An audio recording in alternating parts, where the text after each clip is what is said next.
Everyone thinks a wireless Android Auto dongle is just a cable replacement, but here is the thing, most of them promise convenience and deliver headaches. The contrarian truth? AAWireless Lite looks like the budget pick, yet in my testing it did the one thing that actually matters better than pricier options. It just connected every day without drama. That surprised me because Lite usually means stripped down, glitchy, or slow.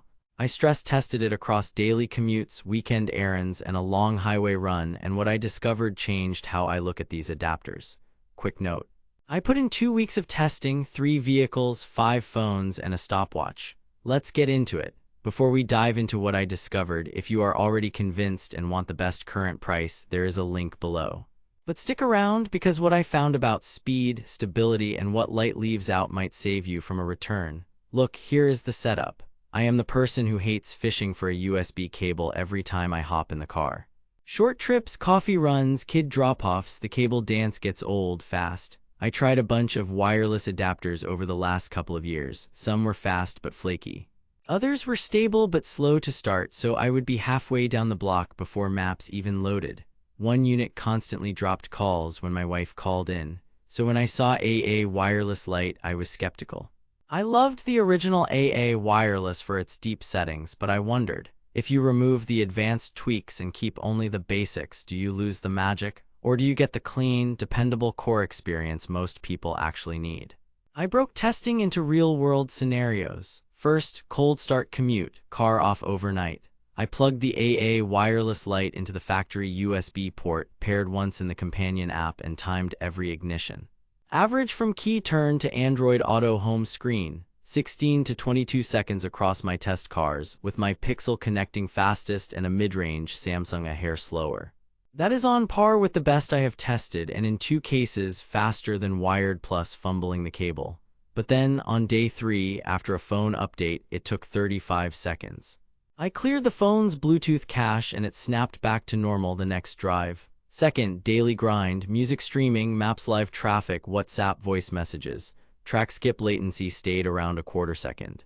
Assistant button on the steering wheel responded in under a second, even while navigation prompts were talking. Calls sounded clean with no echo reported by the other side, but then I forced a tricky scenario. Launching Spotify, Waze, and a podcast app simultaneously. The first 4 seconds felt a bit sluggish, then it settled. No dropouts over 6 30-minute commutes. Third, stop-and-go errand day. This is where some adapters stumble. Ignition cycles, I did 7 short hops, never unplugging the dongle. The Lite reconnected every time within 10-15 seconds of the head unit waking up, but then I tried the worst case.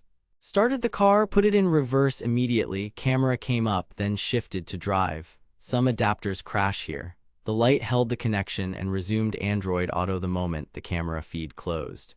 One time in a 2018 head unit, I got a black screen, unplugging and replugging the dongle fixed it, and it never recurred. Fourth, heat and interference.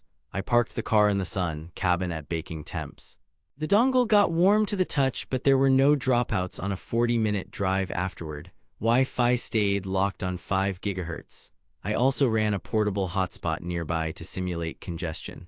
No observable impact, though your mileage can vary if your phone struggles with 5 GHz tethering plus data at the same time. Fifth, compatibility checks. 3 vehicles with wired Android Auto. 1 older USB-A head unit, 1 newer USB-C, and 1 aftermarket unit. The Lite worked on all 3. On the oldest unit, I toggled a basic setting in the app to ensure 5 GHz preferred, and it was happy. Compared to Motorola MA1, startup speed felt similar, but the Lite gave me an app to update firmware and tweak a couple of basics. Compared to the original AAWireless, I noticed the Lite does not expose deep dive troubleshooting toggles. More on that in a second. Here is where it gets interesting. My biggest surprise, AAWireless Lite delivered 95% of the experience most drivers want with fewer places to get lost in settings. In 2 weeks of testing and countless ignition cycles, I had 1 forced unplug, no catastrophic crashes, and 0 random audio routing to the phone. I put in roughly 20 hours of drive time and repeated setups across multiple phones.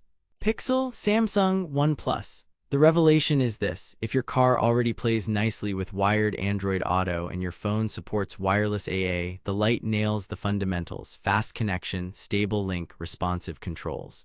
The compromises: no CarPlay support, obviously, this is Android only. And compared to the full AA wireless, the Lite trims advanced features. You do not get the laundry list of experimental modes and niche tweaks seasoned tinkerers love for oddball head units.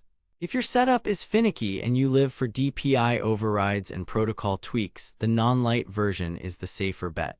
Versus alternatives like MA1, the Lite matches real-world performance but adds an app for updates and basic control.